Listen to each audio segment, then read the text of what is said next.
Bonjour à tous, bonjour Nadia. Salut Lola, bonjour à tous et à toutes. Alors, nous sommes en direct sur Facebook. Nous sommes le 22 octobre et nous avons choisi de reproposer un direct, un live ensemble avec Nadia pour vous reparler un petit peu plus de notre plongeon qu'on a appelé, de notre cercle que nous avons appelé Plongeon au cœur de soi, qui aura lieu le 27, donc ce lundi à 20 heures sur Zoom en petit groupe, en- dans l'intimité et la confidentialité. Euh, on a senti l'appel hier, hein, de proposer un live aujourd'hui. Hier, il y a eu la nouvelle lune en balance. Je pense qu'on est tous un peu chahutés. Euh, donc, l'énergie du 22 peut aussi amener pas mal de tensions, hein. Il y a du karmique dans ce chiffre. Il y a de l'invitation à bâtir depuis des espaces un peu différents, un peu profonds. Voilà, je te laisse la parole, Nadia, sur l'actu un peu énergétique et en lien avec notre cercle. Oui, donc moi je rentre d'un voyage d'une semaine à Istanbul qui a été alors un voyage en famille mais qui a été je crois un pèlerinage aussi pour justement plonger au cœur de soi. En fait ça a été très émotionnel et très en partie aussi désécurisant parce que je suis partie avec mes filles sans mon mari et j'ai senti que je devais être l'encre de mes enfants hein, dans une ville énorme. Et en même temps, moi, je faisais face à des remontées émotionnelles, des remontées de mémoire et où je me sentais en totale vulnérabilité. Et comme j'ai pu te le partager, c'est pas toujours simple de d'à la fois, enfin, de pouvoir s'effondrer hein, et de pouvoir lâcher le trop plein, alors qu'on est un contenant pour la famille ou la gardienne de la famille pour la sécurité. Et en fait, je fais le lien avec ce cercle de plongeon, hein, de ce qu'on a envie d'amener, c'est que c'est une période effectivement qui chahute de tout sens, qui remet en question plein de choses, qui fait remonter des mémoires alors qu'on a peut-être pensé qu'elles étaient travaillées et qu'on avait été jusqu'au bout. Et on a envie d'offrir un espace où on peut se déposer en toute sécurité, en toute vulnérabilité pour en fait accéder à la magie de ces émotions, à la quintessence, moi je dirais même, de ces émotions-là. Parce que ben moi je me rappelle d'un soir où voilà ça allait pas du tout on avait enfin voilà on avait vu une manifestation pour enfin vis-à-vis de la guerre en Palestine et en fait ça a fait remonter des onces et des onces de souffrance, des mémoires en lien avec les opprimés de tous bords, de toute génération. Et en fait, j'ai eu besoin, moi, de laisser mes filles dans la chambre d'hôtel, de monter en haut et de s'occuper de moi pour pouvoir pleurer pendant 5 minutes de tout mon soul pour qu'en fait, ça me réaligne. Et je pense que voilà, ce cercle-là, c'est ça qu'on a envie de proposer parce que jusqu'à la fin de l'année, en tout cas, je pense qu'on va vivre une période assez chahutée et il y a besoin d'espace où on peut s'accueillir en toute vulnérabilité et en sécurité, dans un cadre où il y a un cocon, où il y a une force qui est celle enfin, pour moi, de la terre-mère. Hmm. Alors, merci. Je pense on avait choisi cette date en sachant que le soleil entrait en scorpion, que c'est un signe qui invite aussi, hein, à aller plonger. C'est une énergie particulière, celle du scorpion. L'énergie du mois de novembre invite aussi. On s'est approché autant que possible de sa main et de cette date de la Toussaint où le filtre, les, voilà, le voile est réduit avec l'invisible. On sera dans la clé 28, qui est la clé de la mort et de l'immortalité, la clé de l'errance. Quand on a posé cette date, on était dans ça. Moi aussi, je traverse en ce moment quelque chose qui vient, et je te le partageais, c'était difficile de nommer l'objet de le contact d'une forme d'anxiété, d'angoisse, du stress. C'est des émotions pas confortables. Et, euh, et c'est vrai que nos échanges, déjà par message, alors d'habitude on est loin, on était un peu moins loin, mais on était quand même loin, apporter déjà une forme de contenance et l'invitation du Zoom, on peut garantir que vraiment ça joue, quelque chose se joue énergétiquement et est vraiment créé pour permettre d'accompagner cette transmutation intérieure. C'est les termes de Richard Rod, c'est l'absorption, c'est d'arriver à être, c'est comme une compétence à développer hein, euh, dans son parcours avec ses émotions. Et, euh, et je sens que là, je suis invitée avec moi-même à appréhender de l'intérieur encore plus ce phénomène d'absorption. Comment je crée ce chaudron à l'intérieur de moi avec ces émotions-là d'anxiété, de stress, d'angoisse. Plus on pose des mots, plus on augmente cette fréquence-là. Hein. Donc, c'est aussi un parti pris qu'on évoquait là juste avant. Le mental, ok, on vous a dit, le temps du cercle, ça va être d'abord de la parole, ensuite de la pratique et de nouveau de la parole. L'idée, c'est pas de le couper complètement, mais c'est d'accorder du temps aussi à quelque chose qui est vécu de façon brute dans le corps, qui est vécu de façon corporelle, sensorielle, émotionnelle, et d'être à l'écoute et d'être avec, hein, c'était un de tes termes dans le premier live, ce qui se passe à l'intérieur de nous euh, va être clé, va être.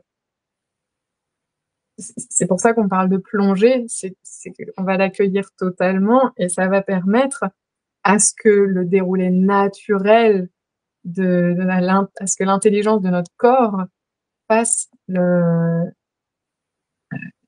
finalement nous montre sa magie et sa résilience.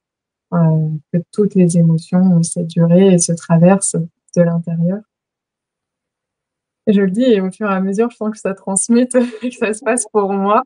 Euh, Parce que le corps, il attend ça, en fait. Il attend qu'on bascule notre conscience, notre attention et qu'on lui laisse le lead quelque part pour créer sa propre, développer sa propre compétence de traverser de ce qu'il habite et de ce qui à la fois génère et en même temps en réponse. Il est traversé, il est ému et à la fois on a des réflexes d'arrêter certaines choses qui nous traversent, de les contenir et il y a quelque chose dans l'apprentissage de comment contenir et de comment accompagner et c'est ça qu'on va vous proposer d'expérimenter. Et je pense que, enfin, j'ai envie de rebondir sur l'élément d'être attentif que quand on met une explication pendant le processus, alors il peut y avoir des mots inspirés où ça va tout à coup venir. C'est pas que vous réfléchissez, mais qu'il y a un mot qui jaillit de notre être. Et là, ben, ça donne des clés de compréhension. Mais quand on a une volonté ferme du mental de comprendre ce qui se passe, de mettre un mot, etc., en fait, on ne permet pas au processus de lui-même de se terminer ou d'aller jusqu'au bout. Et on crée des résistances à cela. C'est ce qu'on partageait hein, juste avant ce live, de pouvoir en fait s'ouvrir, alors que finalement notre corps mental, nos concepts soient là, mais pas comme celui qui dirige, mais qui est là plutôt comme un observateur qui puisse voir, qui puisse s'imprégner de cette intelligence-là, mais qui laisse le corps et les émotions s'autoréguler, se faire par elles-mêmes et reste, en fait, n'empêche pas le processus.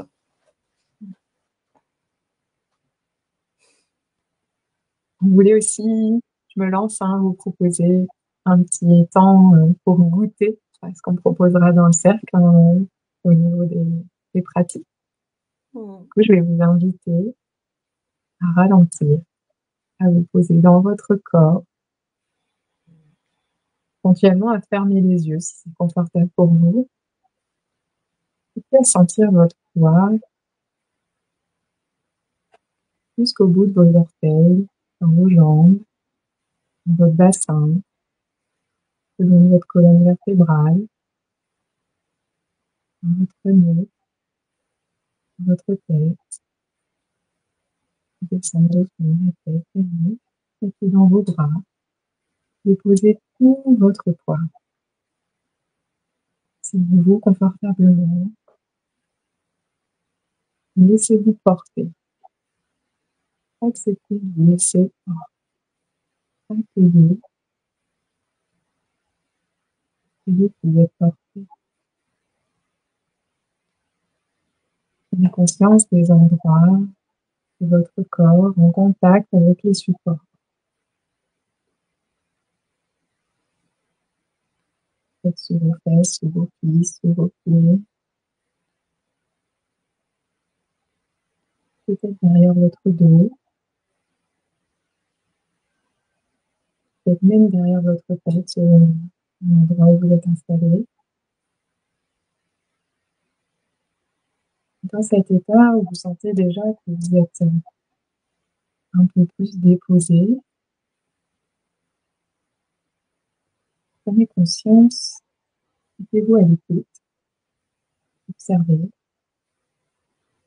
comment circule votre respiration. Peut-être comme moi, ça va vous inviter à soupirer, votre mâchoire va se décrocher un peu plus. Peut-être qu'il ne va rien se passer. Tout est juste. Ne cherchez pas à contrôler, ni à modifier.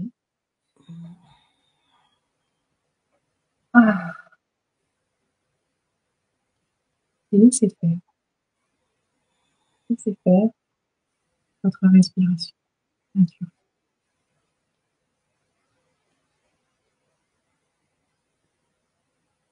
Ah, mais je sens qu'il y a une ventre qui garbouille du coup.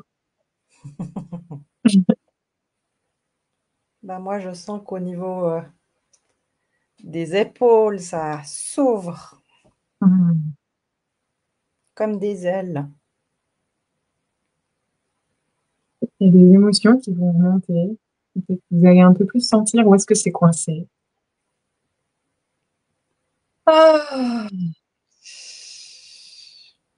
N'hésitez pas à rajouter du son. Ça peut être sonore. C'est les retrouvailles entre le corps et la conscience. N'hésitez pas, comme Nadia, peut-être c'est des mouvements qui s'invitent naturellement. Des parties qui ont envie de bouger, et besoin que ça passe par le mouvement. Dans émotion, il y a motion, il y a mouvement.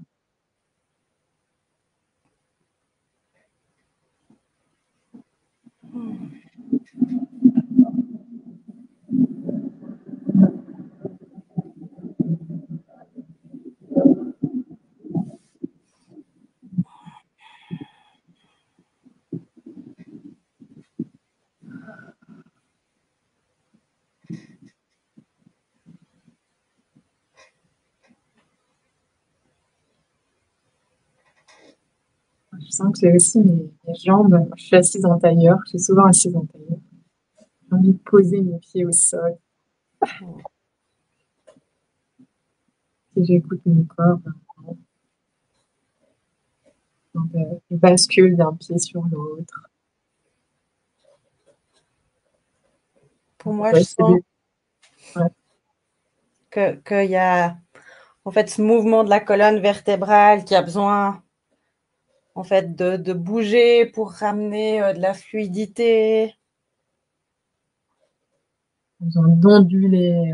On voit le serpent. On est dans l'année du serpent de bois. Et aussi quelque chose dans les mouvements, quelque chose de plus rond aussi. Et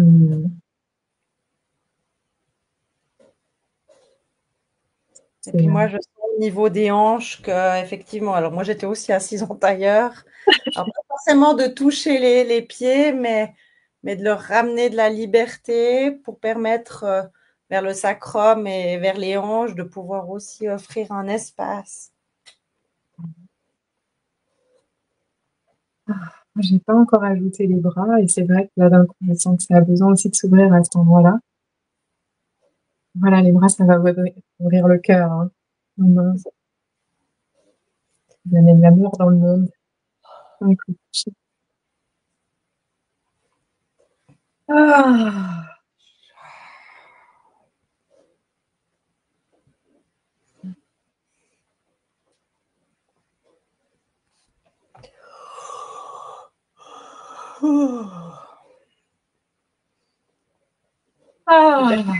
Aussi à la mâchoire, à tout cela, on sert souvent beaucoup de choses, hein, de permettre justement de respirer, peut-être même de forcer un petit peu parce que pour détendre ces muscles du visage. C'est un paquet d'énergie qui est stocké en bas là, hein, qui remonte. Je sens que ça pétille hein, dans le bout des doigts, dans le visage. Une montée d'énergie qui est créée hein, par cette pratique-là. C'est venu complètement naturellement. On n'a pas du tout fixé ce qu'on allait vous proposer.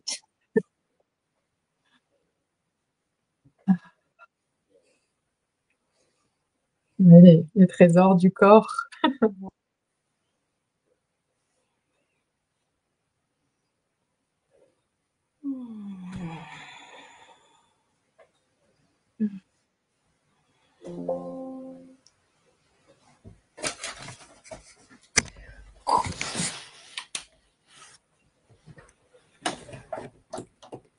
Vous pouvez sentir comme la respiration s'est amplifiée, elle s'est peut-être ralentie, mais il y a peut-être aussi plus d'air qui monte jusque dans la tête.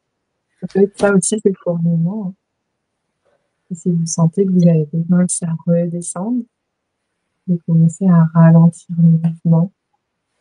Vous pouvez baisser un petit peu. Il y a vraiment en fait de sentir que en fait là les cellules elles frissonnent, mais en fait elles sont plus aptes à capter l'énergie alors qu'avant elles étaient, on va dire, tendues ou focalisées sur un point.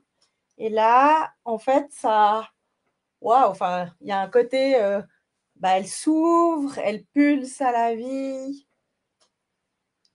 Elles ont envie de contribuer aussi, alors qu'avant, elles étaient fermées sur soi-même.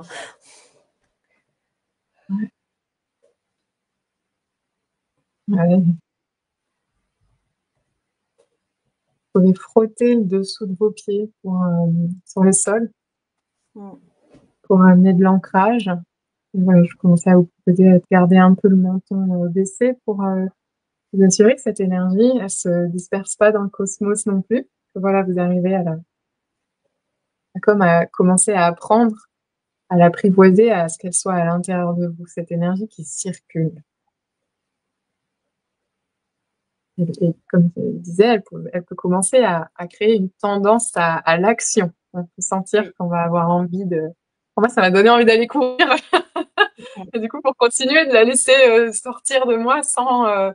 dans la course, il y a quelque chose à la fois qui va catalyser, mais qui va vider l'énergie, comme s'il y avait un trop-plein. Donc ça amène une certaine régulation. Il y a des hormones qui sont créées, qui vont aussi nourrir un certain système hormonal et apporter un certain apaisement. Et en même temps, cette tendance à l'action, c'est comme si dans la course, elle n'est pas encore orientée vers un but, elle va pas forcément participer ou contribuer à quelque chose qui est dont on a un appel et qui existe à l'intérieur de nous pour bâtir par rapport à un projet ou à un but supérieur, à une vision qu'on pourrait porter. Du coup, il y a, je pense, quand même en moi ce projet, que cette énergie qu'on apprend aller transformer à l'intérieur de nous et donc du coup, on va devenir le propriétaire quelque part. Voilà, maintenant j'ai toute cette énergie à l'intérieur de moi. Ok, qu'est-ce que j'en fais? Et ça peut faire partie des raisons aussi pour lesquelles on la bloque, parce qu'on ne sait pas. J'ai pas eu OK, qu'est-ce que je fais de toute mon énergie? Et bah, du coup, je la garde et je m'habitue à la dépenser dans des espaces qui me font moins sens, peut-être. Et moi, ce Ça que te j'ai me envie paraît là. de faire, puisque cette énergie-là, elle est disponible, de connecter à l'intérieur de vous et juste de sentir là où c'est juste pour vous. Ça peut être dans le bassin, ça peut être au niveau du plexus, ça peut être au niveau du cœur. Et de poser votre main là où c'est juste pour vous. Ça peut être à deux endroits. Moi, j'ai ma main sur mon ventre et sur mon cœur. Et en fait, de focaliser cette énergie-là pour nourrir votre chaudron intérieur. Le contenant. Ce contenant sécure qui vous permet de plonger, de transformer ces émotions. Et si c'est juste pour vous de refermer les yeux et de pouvoir imaginer là où vous avez déposé vos mains, ce contenant,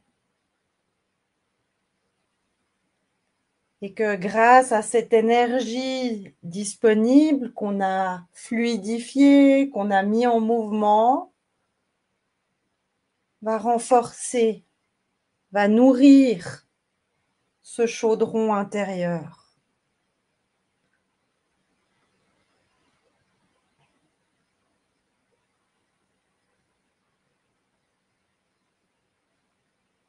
Et si vous avez de la peine à visualiser, à simplement imaginer, et même s'il n'y a pas d'image, ça se fait au moment où on pose cette conscience-là, cette intention.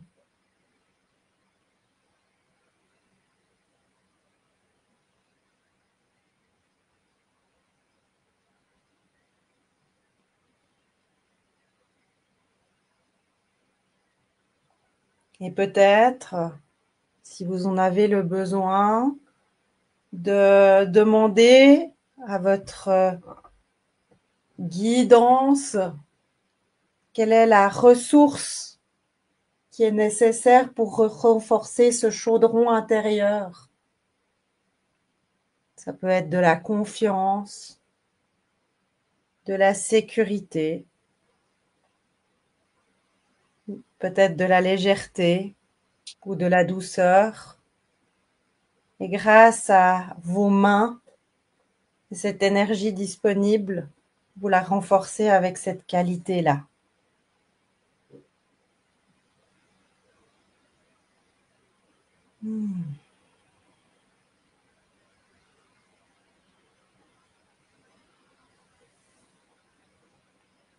Et quand vous êtes prêt, prête, vous pouvez commencer à un petit peu bouger le corps pour le réveiller. Vous étirez s'il y a besoin. Et revenir ici et maintenant. Dans cet espace-là où il y a le mental, le corps émotionnel et notre corps physique qui vivent un certain alignement.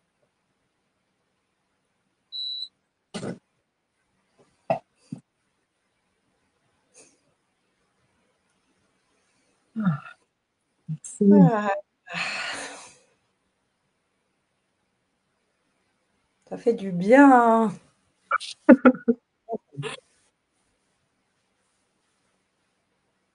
Pour moi, c'est un bain d'amour, en fait, de toutes mes cellules et de tous mes corps, à la fois physiques et énergétiques, qui est, en fait, reçoit un bain d'amour et de douceur. Mhm. Et en fait, là, le mental, il se tait véritablement, il se pose pas de questions, il suit le processus, puis il kiffe. Wow. Mhm.